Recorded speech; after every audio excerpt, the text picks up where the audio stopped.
Money management. Le money management consiste à effectuer une bonne gestion de son capital en trading.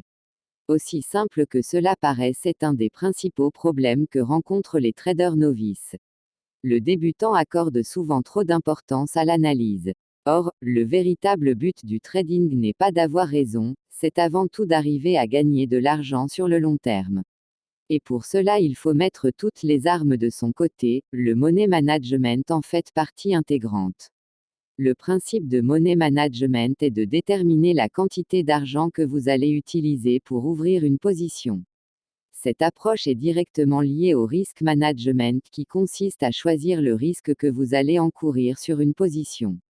À quoi bon toutes ces histoires de money management et de risk management?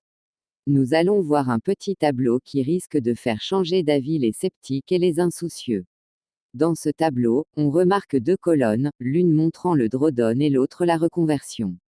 Le drawdown, c'est la chute maximale relative que votre capital ait subie, en clair la plus grosse perte sur une série de trades. La reconversion correspond à la performance nécessaire pour effacer un drawdown. Ainsi, après avoir perdu 10%, il va falloir faire 11,1% pour revenir au capital précédant le drawdown. Après avoir pris connaissance de ce tableau, il est évident que subir une perte supérieure à 25% demandera de gros efforts pour être rattrapé. Comment faire pour éviter des grosses phases de perte? Ce n'est pas très compliqué, il suffit de gérer son risque par position.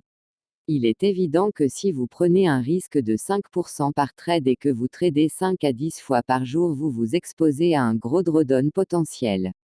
Comment calculer son risque? C'est ce que nous allons voir tout de suite. On va voir comment faire avec un exemple sur un graphique.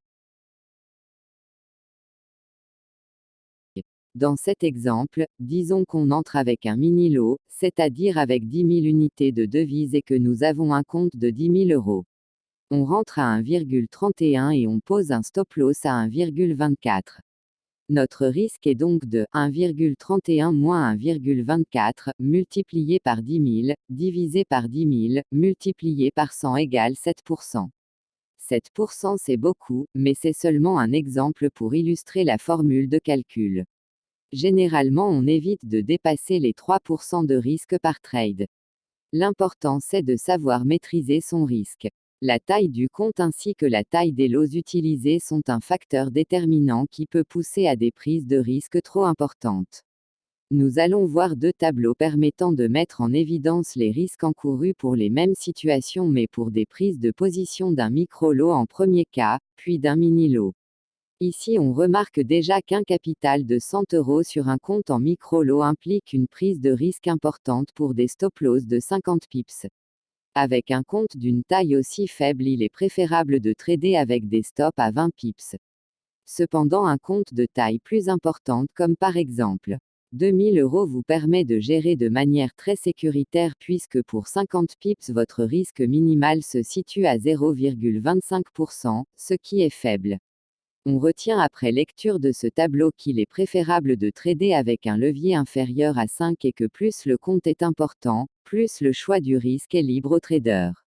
Ici c'est une toute autre affaire, souvent des brokers proposent des ouvertures de compte en mini-lot dont le montant minimal peut se situer en dessous de 1000 euros.